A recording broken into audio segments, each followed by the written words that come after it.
Greetings.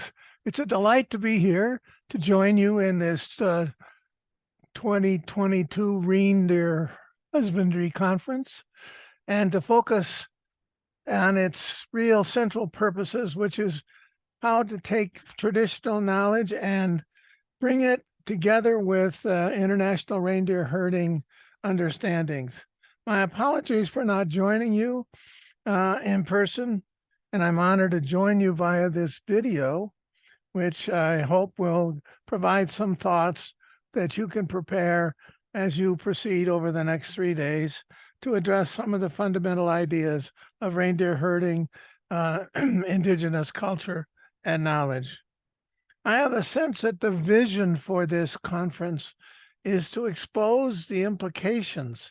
I say expose the implications of traditional knowledge and academic perspectives with the unprecedented world of change and addressing that unprecedented world of change in which we're all living, and see how that all plays out in this world of reindeer husbandry.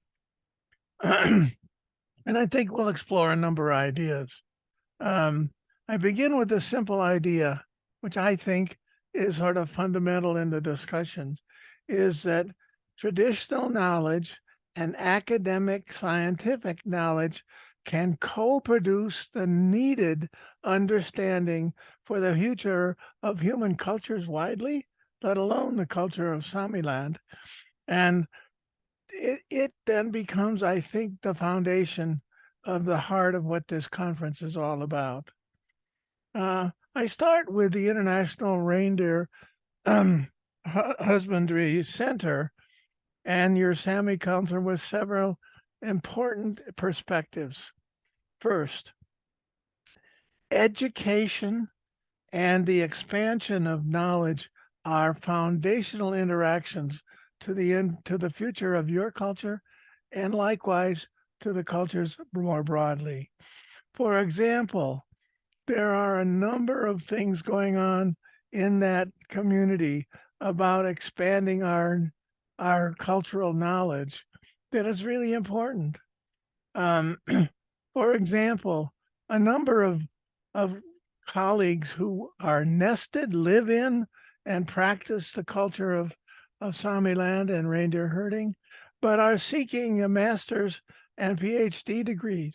That provides this balance between indigenous cultural knowledge and the emerging world of scientific knowledge. Those two things working together, I think, have the capacity to do things that are not possible otherwise. It also gives both parties, it gives the community of cultural knowledge, indigenous knowledge, the capacity to absorb what the scientific world is saying. And contrastly, the scientific world is gaining huge understandings of the knowledge that has come down for thousands of years within your culture. Let me give you an example.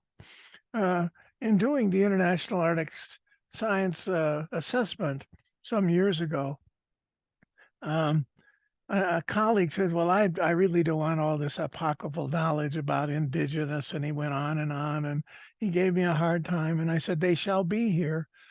But 1 year from now, we'll reassess their presence in doing all these chapters, of which there were 17 in the Arctic Climate Impact Assessment.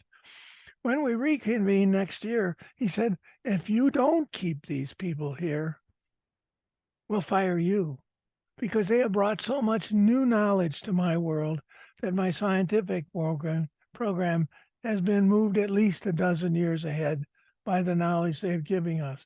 So this whole knowledge expansion idea nested in both cultures becomes fundamental. So I think it does some other things. It broadens the side of what the role of this culture is in the broader world, in the not only in the high regions of Scandinavia, but throughout, because it provides way of understanding the way that we get some stability out of all that, but also that food and other valuable products come from animal husbandry, and a co-cuisine of cooking is now on the table more broadly with the very special ingredients that give that cuisine something special. And I think this is becoming a norm within your culture. Um, I think one of the most important things that we've learned over the last couple of decades is what we're calling the two ways of knowing. Um, Sometimes it's even multiple ways of knowing because we're dealing with these issues in a setting like IPCC or in UN bodies doing all kinds of important things in the Arctic Council. And and this whole idea of multiple ways of knowing is being documented well in your community.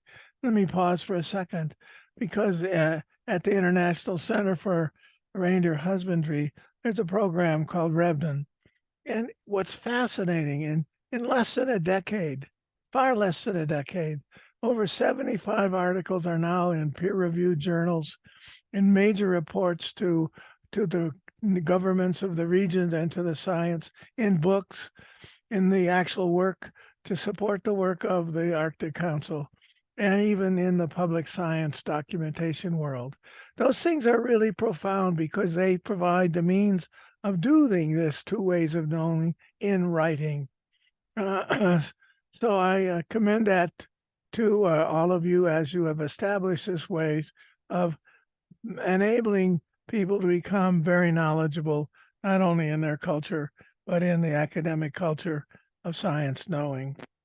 So I complete this by some overall perspectives for your consideration as you debate and look through and study what you're doing these next 3 days. First, the co-production of knowledge is now a norm. It's accepted. It is practiced. It is in many of those articles I just respectively gave you. That knowledge production is relevant both to your culture more broadly across the northern parts of this hemisphere, more regionally and globally. People are listening and hearing what you have to say.